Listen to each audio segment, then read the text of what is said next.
moins 431, cet homme semble prêt à se lancer dans une aventure hasardeuse qui pourrait mettre en péril cette belle réussite. Une guerre censée renforcer la domination d'Athènes sur la Méditerranée. Le conflit va en effet apporter des bouleversements, mais pas ceux promis par Périclès.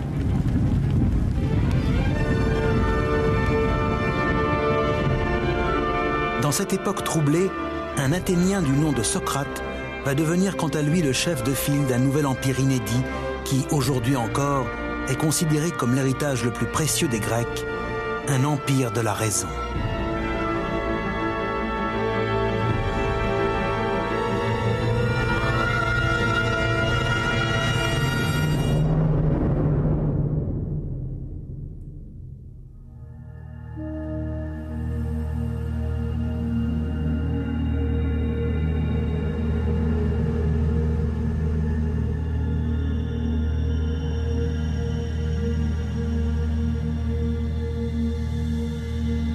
Nous sommes à la prison d'Athènes, en l'an 399 avant Jésus-Christ. Le grand philosophe Socrate va être exécuté.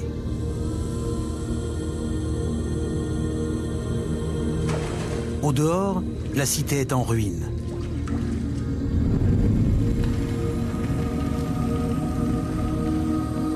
La nation athénienne a perdu dans la guerre sa gloire et son empire. Le peuple se sent démuni. Socrate est l'un des seuls à s'être élevé contre ce conflit, l'un des seuls qui aurait pu sauver ses concitoyens de cette défaite cuisante. Pourtant, son sort est scellé.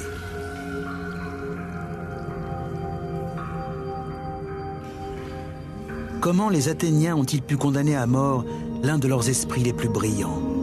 Comment ont-ils perdu leur grandeur passée? Pour le savoir, il nous faut revenir 30 ans en arrière.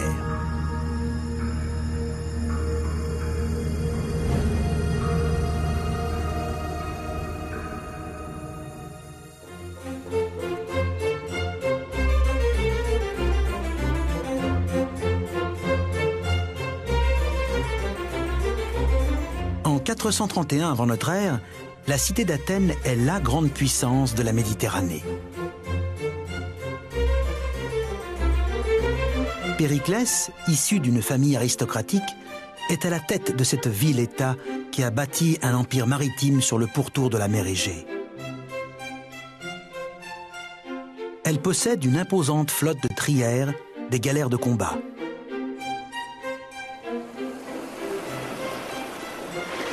Athènes se trouve en outre au cœur d'un vaste réseau d'échanges commerciaux qui s'étend de la Grande-Bretagne à l'Inde.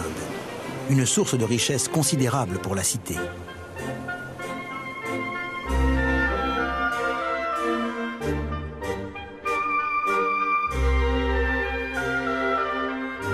Périclès lui-même a beaucoup œuvré à faire de la ville un joyau du monde antique. Il a fait construire le Parthénon, un gigantesque temple consacré à la déesse Athéna. Un monument somptueux.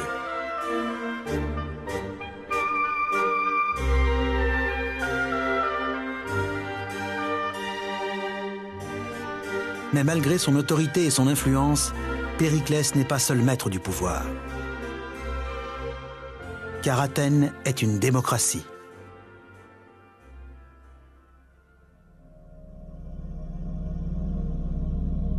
Et en voici le lieu le plus emblématique. Le Pnyx, siège de l'Assemblée des citoyens. Tout citoyen athénien a son mot à dire dans la conduite des affaires de l'État.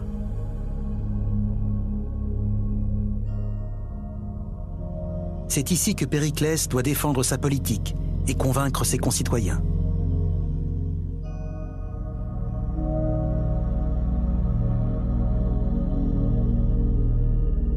Un jour de l'an moins 431, il prend la parole pour leur présenter un nouveau projet ambitieux.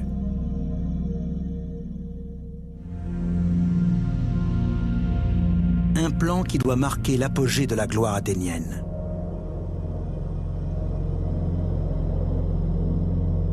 Périclès a l'intention de venir à bout de la seule grande rivale d'Athènes, Sparte.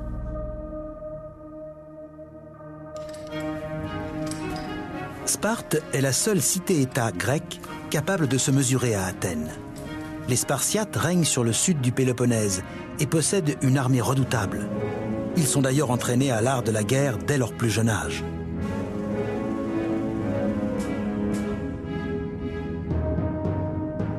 Voilà des années que les tensions s'intensifient entre Athènes et Sparte.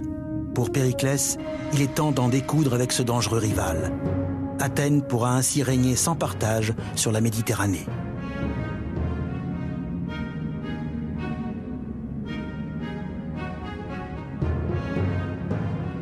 Si nous faisons la guerre, ce qui me paraît la meilleure solution, nous ne céderons sous aucun prétexte. Car ce sont les plus grands dangers qui réservent les plus grands honneurs.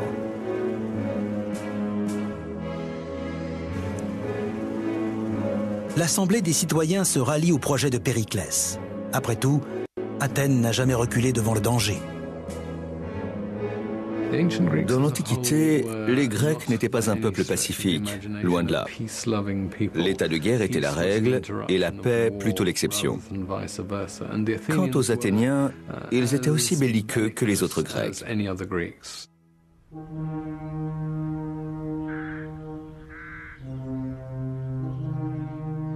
Périclès sait que la guerre contre Sparte sera difficile à remporter, car l'infanterie spartiate est redoutable. Athènes, au contraire, tire sa puissance de sa marine.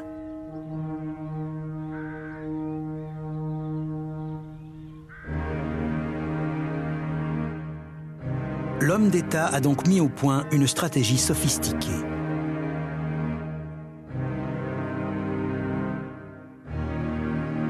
Il convainc ses concitoyens d'abandonner toutes les terres aux alentours d'Athènes et de se retrancher derrière les hauts murs de la cité qui s'étendent jusqu'au port du Pirée.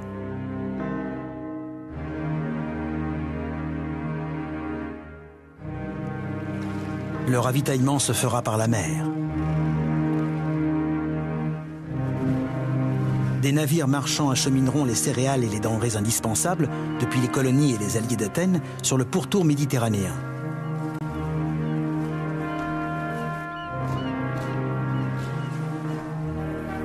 Le tout sous la protection de la flotte athénienne. Périclès compte utiliser sa marine de guerre pour attaquer les Spartiates depuis la côte.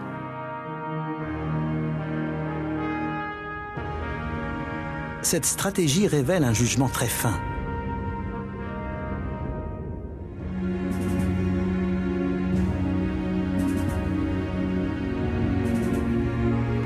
Périclès pensait qu'au bout d'un an ou deux, 3 tout au plus, les Spartiates se rendraient compte qu'ils allaient droit à la défaite. Car les Athéniens ne leur livreraient jamais la bataille d'infanterie dont ils avaient absolument besoin pour gagner. La flotte athénienne a toujours joué un rôle clé pour la cité.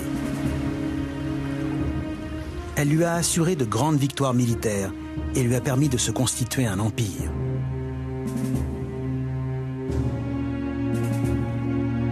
Périclès est certain qu'elle va maintenant offrir à Athènes son triomphe ultime.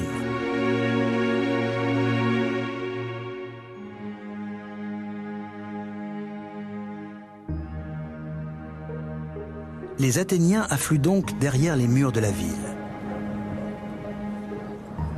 Ils sont confiants. La stratégie de Périclès leur apportera la victoire et concrétisera leur rêve de gloire impériale.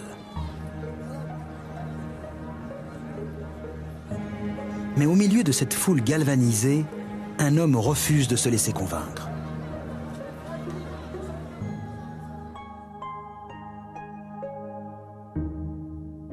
Un homme à part dans la société athénienne, Socrate.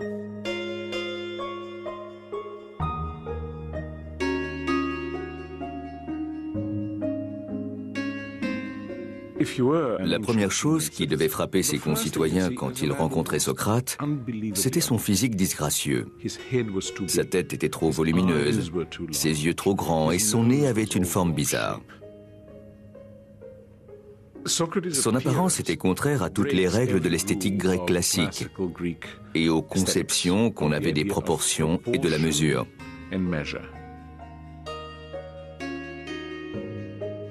Socrate arpente les rues d'Athènes pieds nus, vêtu seulement d'une tunique crasseuse.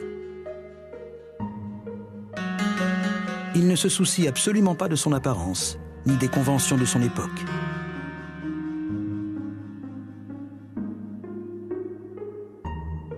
Ce qui l'intéresse, c'est la réflexion. Ce personnage atypique va prendre la tête d'une véritable révolution de la pensée, qui couve déjà depuis plusieurs années dans l'Empire grec.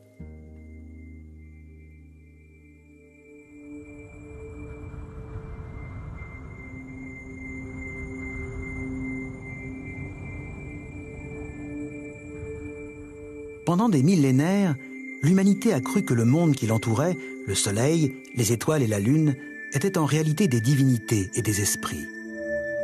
Pensant consigner des messages divins, des civilisations antiques telles que les Babyloniens ont constitué de vastes recueils de données astronomiques.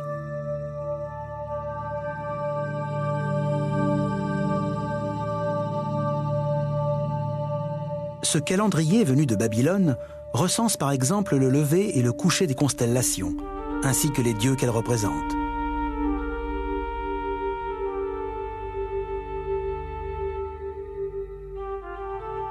L'étude du ciel s'est lentement diffusée dans tout le monde antique, jusqu'à atteindre les colonies grecques situées sur les côtes de la Turquie moderne.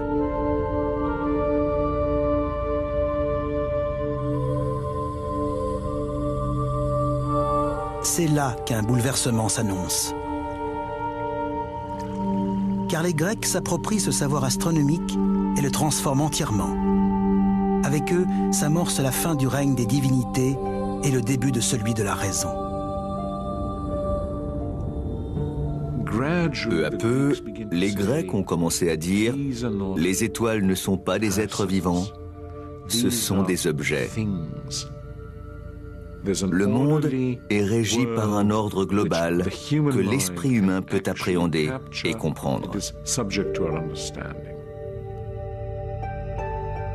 Ils apprennent à prévoir la trajectoire de la Lune et des étoiles grâce à la logique et à des formules mathématiques, au lieu d'expliquer tous les phénomènes par l'intervention des dieux.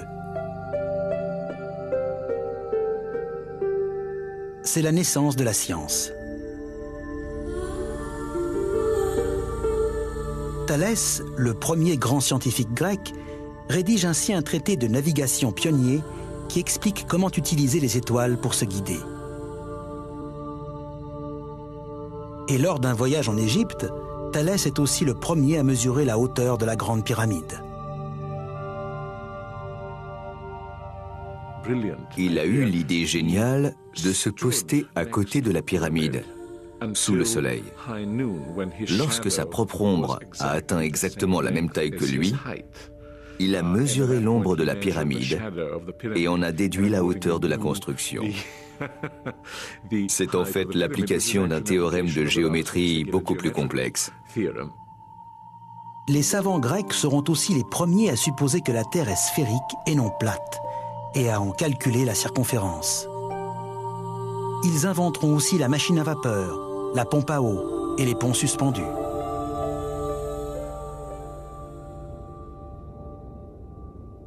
Mais Socrate, lui, ne s'intéresse pas au fonctionnement du monde tangible.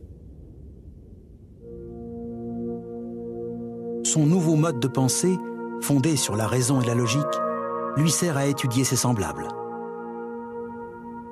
Le grand bouleversement arrive avec Socrate, qui tourne le dos au monde de la nature. Ce qui l'intéresse, c'est l'individu. L'autre devient un objet d'attention et d'étude. Dans les rues d'Athènes, Socrate passe ses journées à converser, discuter et argumenter avec les passants.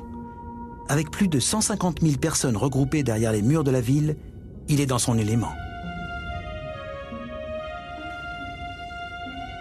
Le plus extraordinaire chez Socrate, c'est qu'il était le premier citadin passionné.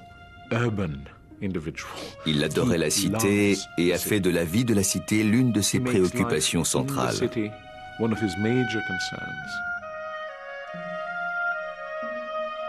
Le philosophe remet en cause sans relâche les présupposés de ses concitoyens, leur conception de la vie, de la vertu et du vice, du bien et du mal. Il prend un malin plaisir à mettre sans dessus dessous les conventions de son époque.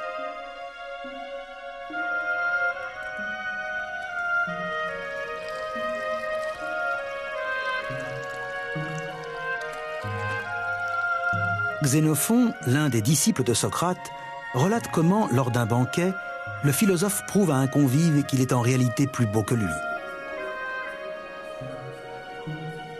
Mes yeux sont plus beaux que les tiens. Les tiens ne voient que devant eux, tandis que les miens voient aussi de côté, puisqu'ils sont à fleur de tête. De la même façon, mon nez est plus beau que le tien, car mes narines sont retroussées pour recevoir les odeurs de tous les côtés.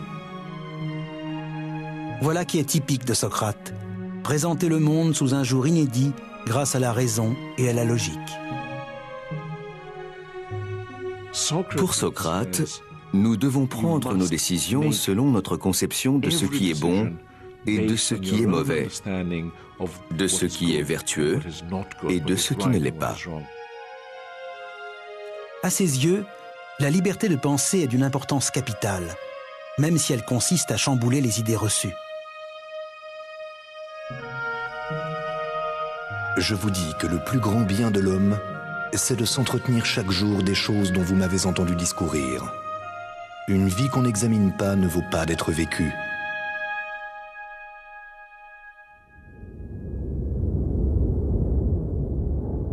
Mais tandis que Socrate débat avec ses concitoyens, la guerre a commencé.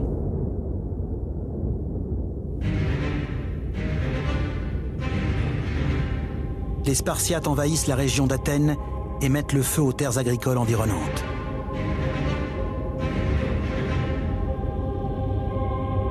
Dans la cité, la peur s'installe. Les habitants assistent impuissants à la destruction de leurs champs et de leurs récoltes, qu'ils voient partir en fumée depuis les murs de la ville. Pourtant, grâce à son charisme, Périclès réussit à convaincre son peuple de s'en tenir au plan initial. La ville peut toujours compter sur sa flotte et sur les marchandises expédiées depuis l'étranger. À bord des navires, malheureusement, se cache une menace plus terrible encore que les Spartiates.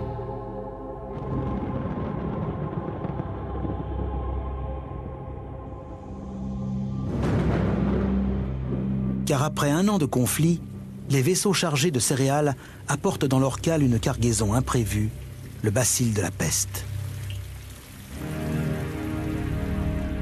Très vite, Athènes est ravagée par l'épidémie. Le plan de Périclès n'a pas su anticiper ces difficultés. Pourtant, dans ce contexte de surpeuplement, c'était un risque prévisible. Le résultat a été épouvantable. L'épidémie se répand comme une traînée de poudre dans la population massée dans l'enceinte de la ville. Les symptômes sont horribles, comme en témoigne l'œuvre de l'historien et chroniqueur Thucydide, qui les décrit en détail.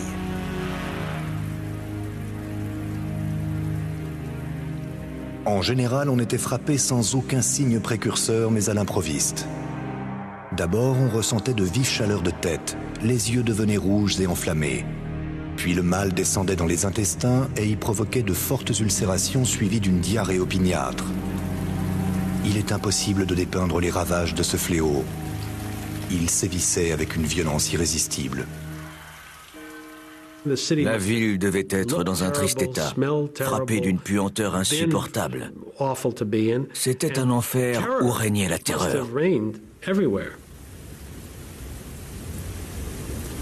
Les victimes, brisées par la fièvre et pris d'une soif irrépressible, rampent jusqu'à l'intérieur des citernes d'eau pour y mourir.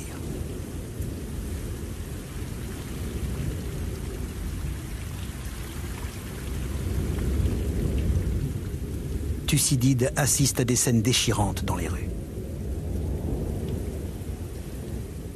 Les corps inanimés gisaient pêle-mêle.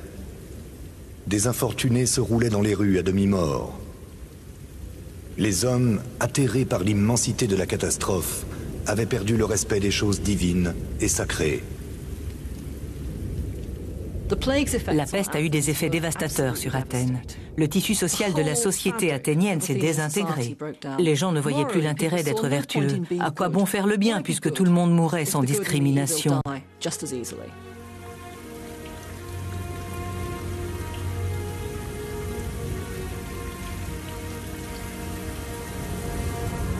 La peste emporte plus du tiers de la population d'Athènes.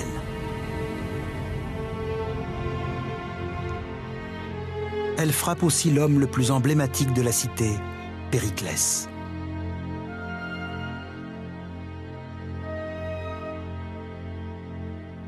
Plutarque, son biographe, décrit ainsi ses symptômes. La peste s'empara de Périclès. L'attaque ne fut pas aiguë comme chez d'autres, ni violente. Le fléau prit la forme d'une maladie sournoise qui épuisa son corps et mina sa force morale. L'homme fort de la cité en est réduit à recourir à des potions et à des sorts dans l'espoir de guérir.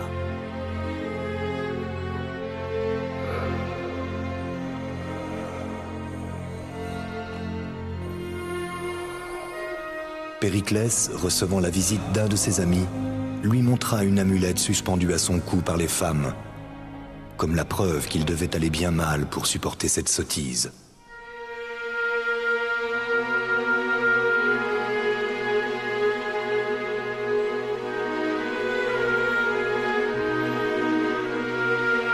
Sa maladie se prolonge pendant 6 mois avant de l'emporter en moins 429.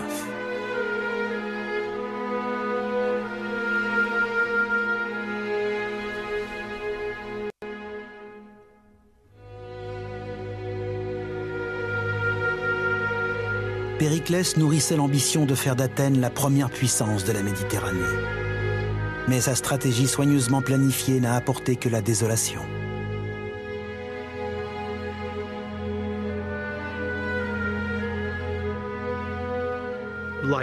Comme la plupart des grands hommes à qui tout semble réussir, Périclès a sous-estimé un facteur. Certaines choses échappent au contrôle de l'homme, même quand celui-ci est l'un des plus intelligents qui soit.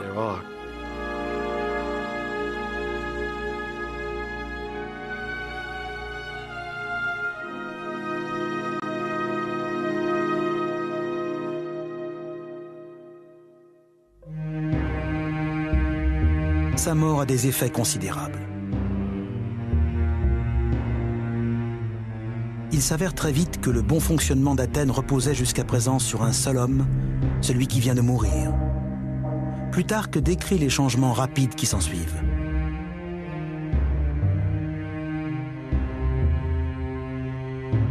Ceux qui, de son vivant, trouvaient lourde son autorité, furent forcés d'avouer qu'il était le rempart qui avait sauvé la cité. Après sa mort, la corruption se répandit dans toute la ville et y fit régner une foule de vices. Les défauts de la démocratie athénienne éclatent au grand jour. En l'absence d'un leader, d'innombrables prétendants tentent de prendre le pouvoir. Pour y parvenir, ils ont recours à la pire des démagogies.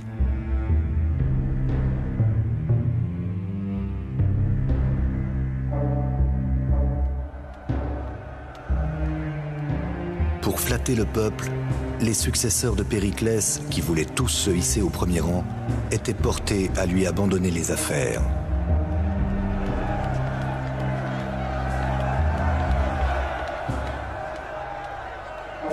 Un risque inédit et terrifiant se fait jour. La démocratie athénienne menace de céder à la loi de la rue.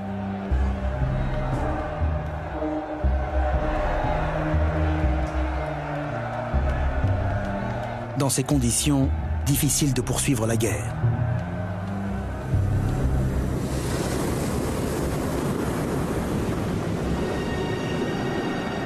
L'armée remporte pourtant une modeste victoire contre les Spartiates, sur une mer secouée par la tempête. À leur retour, les généraux athéniens, à la tête de la flotte, s'attendent à être accueillis en héros.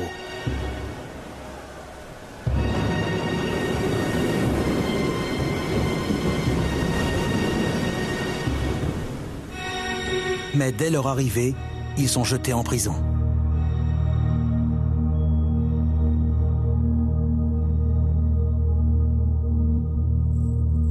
La tempête les a forcés à regagner Athènes en toute hâte, sans recueillir les soldats tombés à la mer pendant la bataille.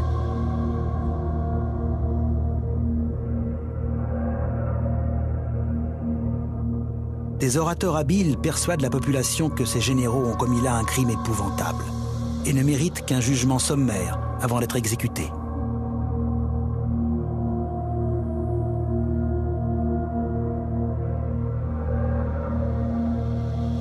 Selon les chroniqueurs de l'époque, un seul homme se dresse alors pour tenter de raisonner la foule, Socrate.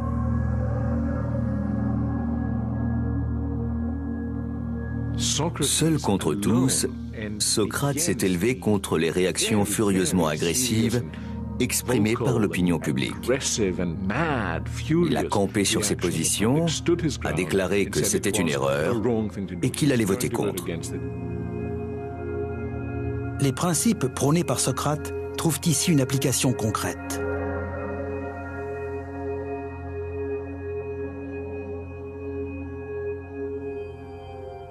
Il a refusé de se soumettre à quelque pression que ce soit et a continué à penser pour lui-même, à faire ce que lui dictait sa conscience et sa raison.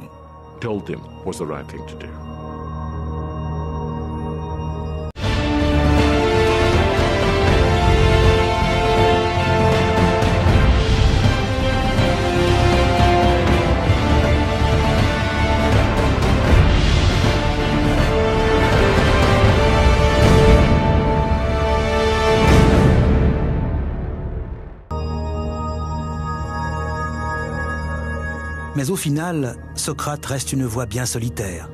Malgré ses arguments, l'Assemblée refuse de revenir sur sa décision. Les généraux sont condamnés à la mort par absorption de ciguë, un poison.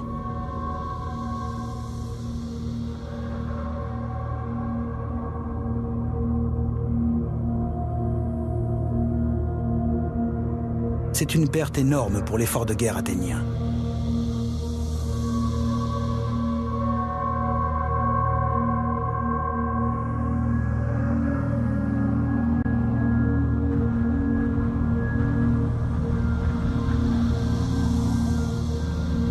L'Assemblée est désormais contrôlée par quelques despotes ambitieux. Et Athènes, loin de sa puissance d'antan, commence à se fourvoyer. Après la mort de Périclès, Athènes n'a jamais retrouvé un chef politique capable de développer une vision globale aussi mûrement réfléchie et de fixer des objectifs ayant des chances d'être atteints. La guerre contre Sparte dégénère en un conflit âpre et s'éternise sur plus d'une décennie. Les Spartiates saccagent les environs de la capitale. Seule la flotte athénienne permet encore de ravitailler la ville.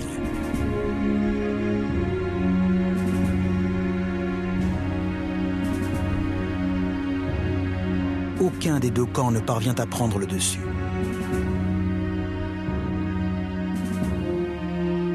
Privés de victoire, les Athéniens sont de plus en plus dépités.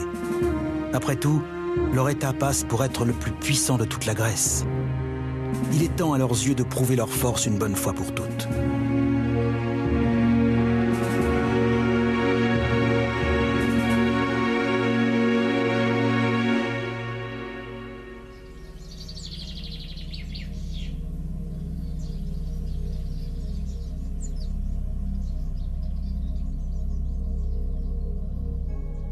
En l'an 416 avant Jésus-Christ, une proposition audacieuse est présentée à l'Assemblée.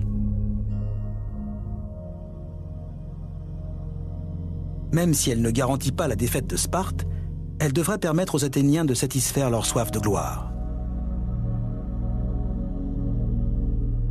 Ségeste, une petite colonie grecque située en Sicile, a demandé protection à Athènes. Elle est en guerre avec la cité voisine de Sélinonte, soutenue par Syracuse, l'allié de Sparte. Les Athéniens décident de venir en aide à Ségeste et d'humilier leurs ennemis jurés. Ils espèrent en profiter pour conquérir toute la Sicile. Un Athénien prend la parole face à l'Assemblée.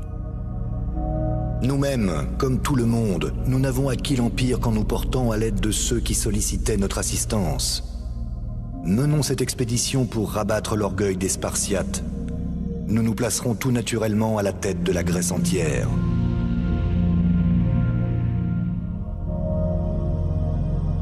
Le projet est ambitieux et demande des moyens importants.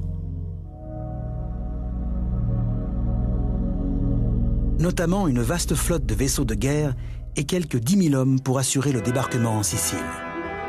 les Athéniens se lancent dans l'aventure avec enthousiasme.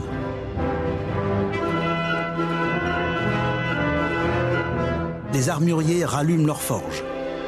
Les soldats vérifient leur équipement. Des provisions sont chargées à bord des trières. Et les armateurs préparent leurs vaisseaux.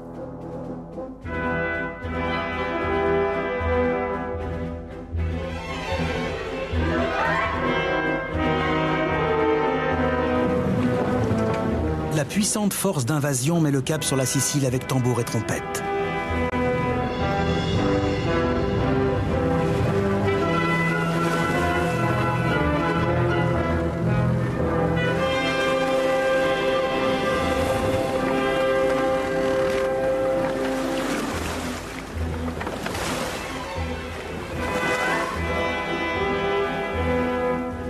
Six mois plus tard, les Athéniens apprennent que la campagne de Sicile est plus laborieuse que prévu. Il faut envoyer des renforts.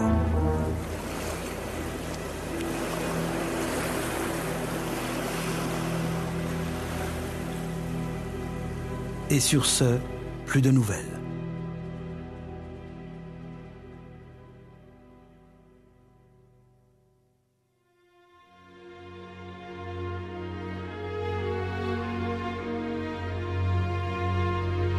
Jusqu'à l'automne de l'an -413.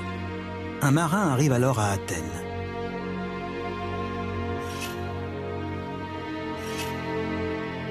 L'homme est hirsute. Il confie au barbier une histoire effrayante, celle d'un terrible massacre.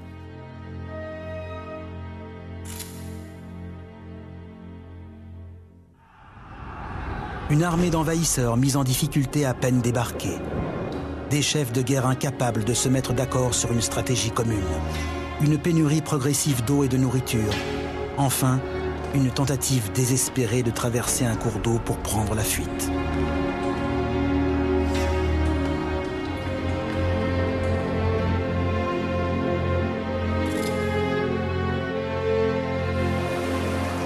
Arrivés sur le bord du fleuve, ils s'y précipitèrent dans le pire désordre, chacun voulant passer le premier. Ils tombaient les uns sur les autres, se foulaient aux pieds. Tout à la joie d'étancher leur soif, ils continuaient à boire l'eau, pourtant ensanglantée et fangeuse. Déjà, un grand nombre de cadavres s'amoncelaient dans le fleuve.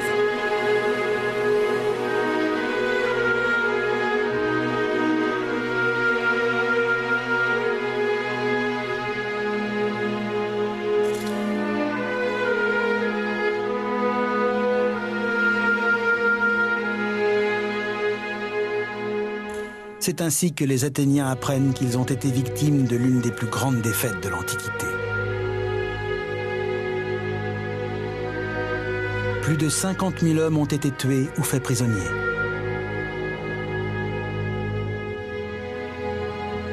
Deux flottes entières de trières ont été détruites.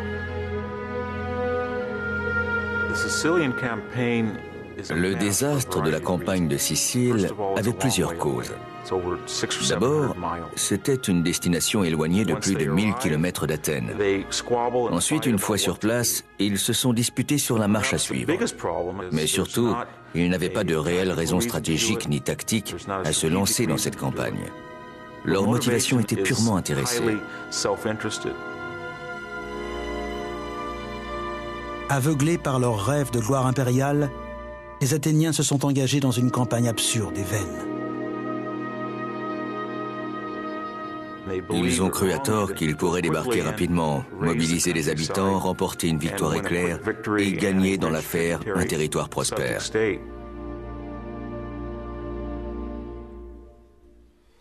Thucydide décrit l'étendue des dégâts. Ce fut l'événement le plus glorieux pour les vainqueurs, le plus lamentable pour les vaincus.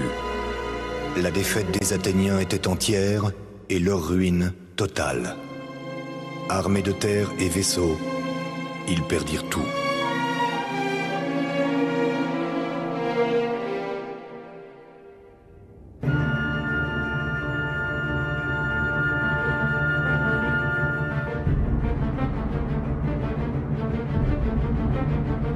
Le pouvoir militaire d'Athènes est sérieusement entamé, et ses ennemis l'ont bien compris.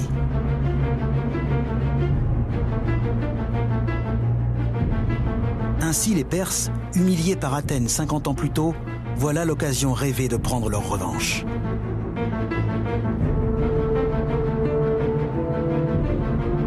Ils proposent leur service aux Spartiates. Les Perses observaient la situation attentivement. Ils ont décidé d'aider Sparte en lui fournissant de la main-d'œuvre pour ramer à bord de ses galères et construire d'autres vaisseaux. Sparte, qui n'a jamais été une nation maritime, dispose désormais d'une flotte financée par les Perses.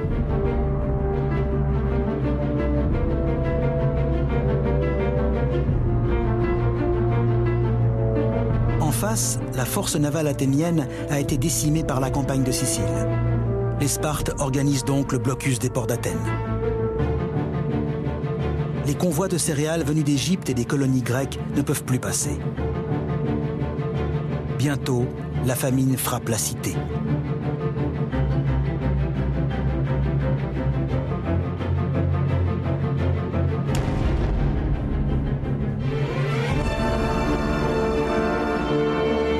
Les habitants implorent leur déesse protectrice, Athéna. « 30 ans auparavant, au temps de l'âge d'or d'Athènes, Périclès avait fait construire un temple fastueux en son honneur.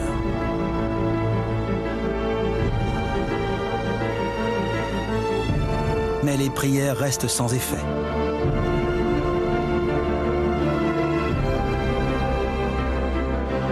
Le déclin d'Athènes est indiscutable. Sa population, décimée par la peste et la guerre, est assiégée et affamée. Les caisses de l'État sont vides et sa flotte, autrefois si conquérante, fait maintenant piètre figure.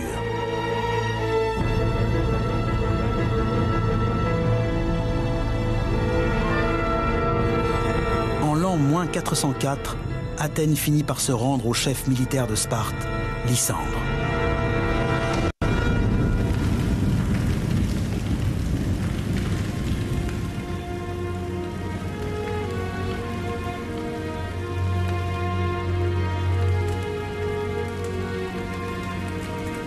Les vainqueurs sont sans pitié. Les hautes murailles qui protégeaient la ville doivent être abattues.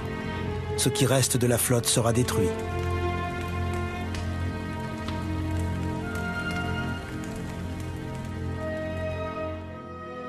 Il y a cet épisode très frappant où la flotte de Lysandre entre dans le port du Pirée pour démanteler la force navale athénienne. Cette destruction symbolise l'écroulement de l'Empire athénien.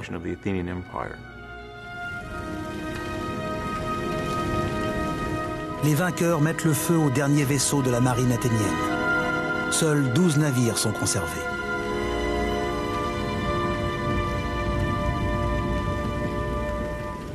C'est la fin de la suprématie d'Athènes.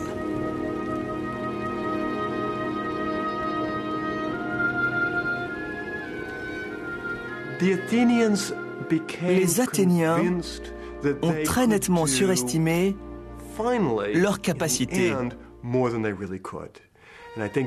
C'est à ce moment, je crois, que le modèle démocratique a révélé qu'il pouvait tourner au drame.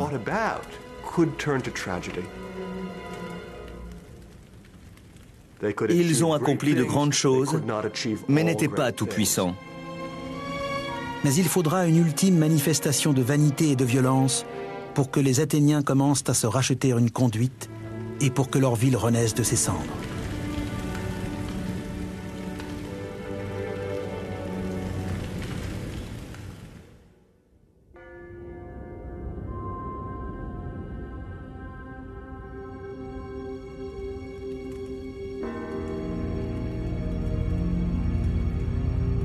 Pour l'heure, humiliés et privés de leur empire, ils cherchent un bouc émissaire pour expliquer leur défaite.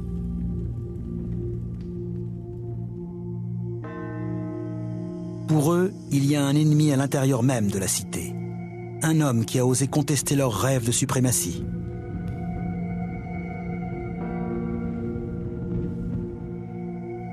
Cet homme, c'est Socrate. Socrate était un esprit critique. Il s'en prenait au mode de pensée et de réflexion de ses concitoyens. Et il critiquait la vie publique athénienne. Voici maintenant plus de 50 ans que Socrate conteste et attaque publiquement les traditions athéniennes. Un groupe de jeunes disciples s'est formé autour de lui. Aux yeux de ses concitoyens, il a clairement affaibli les valeurs de la société et sapé son ambition. Sur l'ordre de l'Assemblée, Socrate est arrêté pour avoir mis en doute la religion officielle et corrompu la jeunesse de la cité.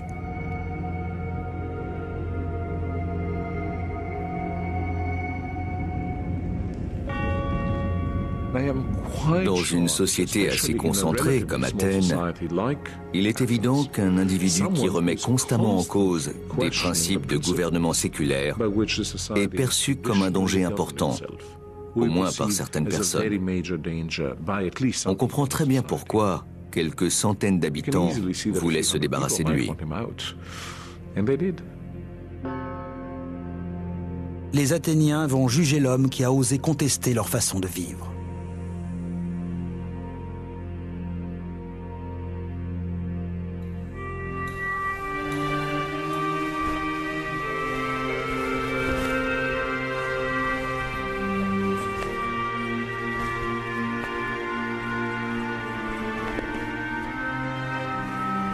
Sur la place du marché de la cité, un auvent est tendu pour protéger l'auditoire du soleil brûlant.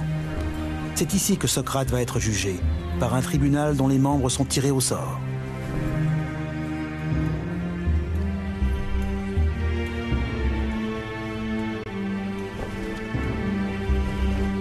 De nos jours, un tel procès nous paraîtrait inacceptable. Le système juridique athénien était extrêmement différent de nos systèmes contemporains. Il n'y avait ni avocat, ni juge professionnel. De notre point de vue, ce système peut même sembler plutôt inquiétant. À Athènes, le droit n'avait pas la place qu'il a aujourd'hui dans nos sociétés.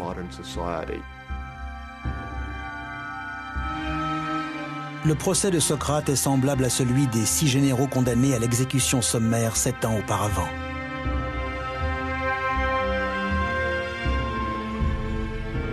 Le philosophe n'a qu'un temps limité pour se défendre. Dans les tribunaux athéniens, toutes les plaidoiries sont chronométrées à l'aide d'une clepsydre, une jarre pleine d'eau se vidant régulièrement dans un autre récipient.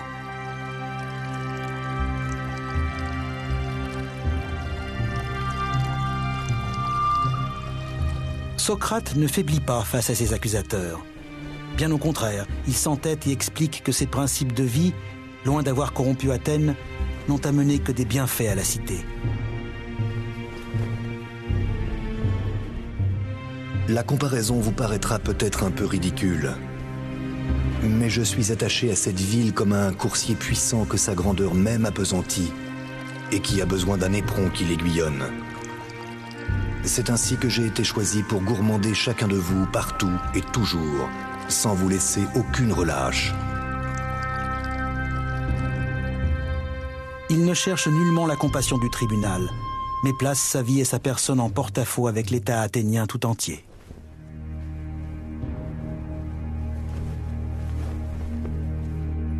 Il a fait ce qu'il juge bon de faire. Il estime que la vie qu'il a choisie, cette vie où l'on pense pour soi-même, est la meilleure qui soit. Comme il le déclare, une vie qu'on n'examine pas ne vaut pas d'être vécue pour un être humain.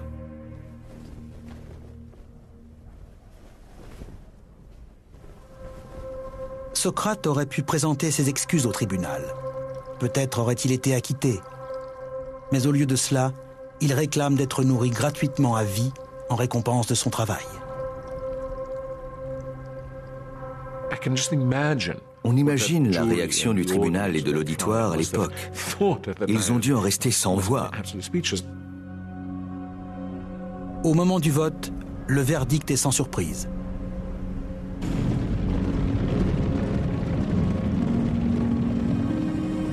Socrate est jugé coupable et condamné à mort.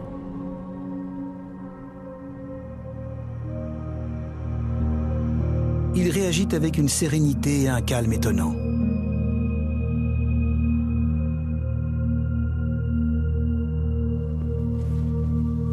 Il est temps que nous nous quittions. Moi pour mourir et vous pour vivre. Qui de nous aura le destin le plus heureux? Personne ne le sait, excepté Dieu.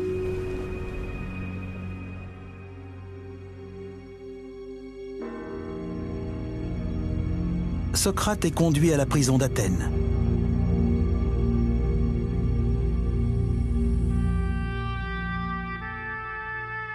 Le site est encore visible aujourd'hui.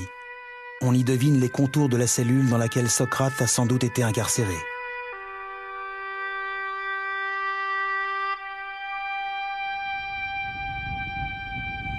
Des récits relatant ces derniers jours sont parvenus jusqu'à nous. Ils proviennent de ses amis et disciples venus le voir en prison et comptent parmi les écrits grecs les plus célèbres.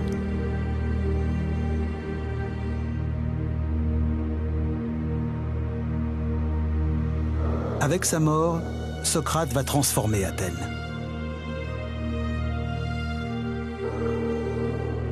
Il va prouver à ses concitoyens que les principes qu'il défend, l'usage de la raison et la remise en question du monde, valent la peine de se sacrifier. Il doit être exécuté selon la tradition athénienne, en buvant la ciguë.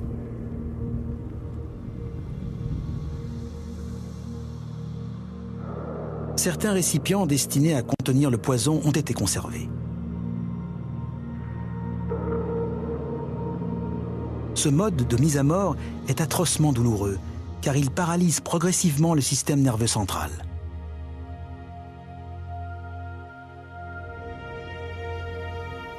Mais tandis qu'approche l'heure de son exécution, Socrate continue de dialoguer avec ses amis, comme si de rien n'était.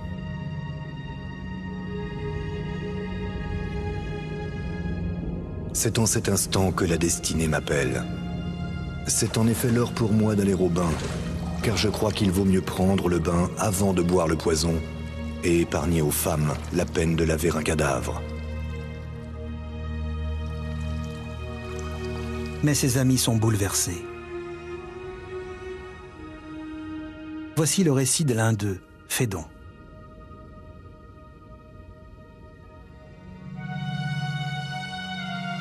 J'eus beau me contraindre, mes larmes s'échappèrent à flots.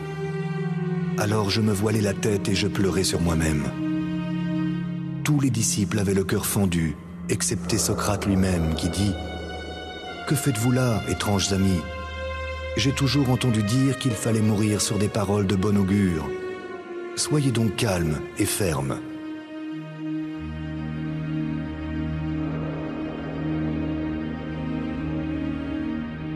Socrate s'allonge sur sa couche en attendant que le poison fasse effet.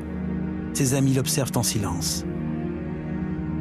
Il ne meurt pas pour la gloire ou pour la renommée, mais pour ses principes, parce qu'il pense que l'homme doit constamment interroger le monde qui l'entoure. Ses disciples n'oublieront jamais cette leçon.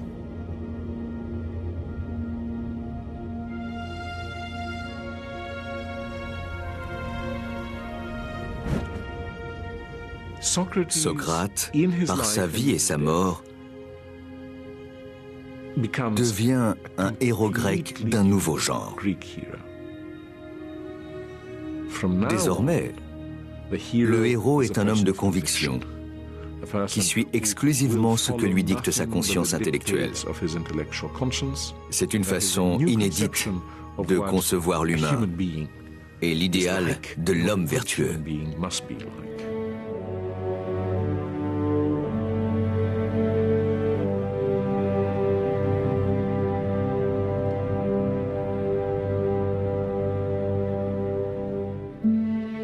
Pendant des siècles, les Athéniens ont cru en un seul idéal, celui du héros guerrier.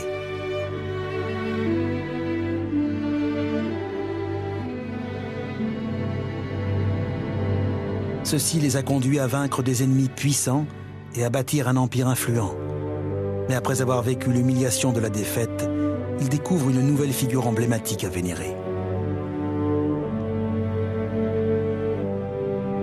Des effigies de Socrate ont été retrouvées parmi les ruines de la prison d'Athènes. Peut-être des offrandes faites aux philosophes exécutés. L'enseignement capital laissé par Socrate, c'est la nécessité d'être critique, surtout à l'égard de soi-même. On observe un fait intéressant parmi les Athéniens dans les années suivant l'exécution de Socrate. Une même aptitude à se remettre en cause, à admettre qu'ils sont peut-être allés trop loin par le passé et à entrer dans une forme de maturité. Athènes ne retrouvera jamais sa puissance impériale. Mais elle ne se soumettra jamais plus au règne de la démagogie.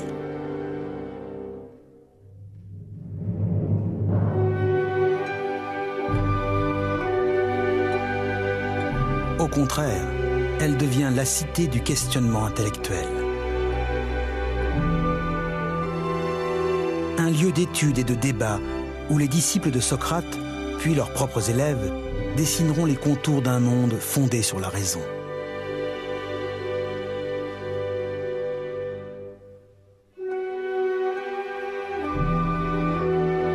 Ainsi, Platon tentera de formuler une société idéale. Aristote étudiera la nature, créant ainsi la biologie et la zoologie. Peu à peu, les idées et les travaux de ces penseurs grecs se diffuseront dans tout le monde antique. Dès lors, les Athéniens vont concentrer une grande partie de leurs efforts sur la réalisation de ce que l'on pourrait appeler un empire de la pensée.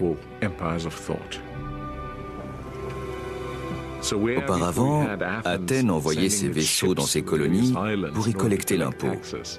Désormais, c'est la raison qui étend son empire sur toutes les autres régions du monde, y compris celles où nous vivons aujourd'hui.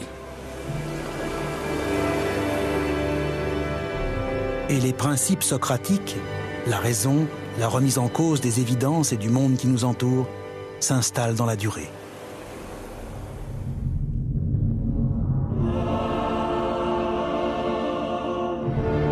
En moins de 2 siècles, la Grèce antique a transformé le monde.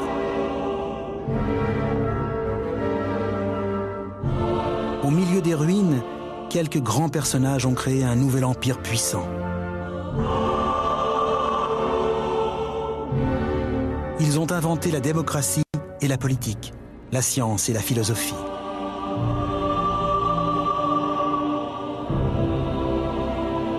Ils nous ont laissé une littérature et un théâtre qui continuent de nous émerveiller, des œuvres d'art et des monuments impressionnants. Enfin, ils nous ont appris à raisonner et à penser.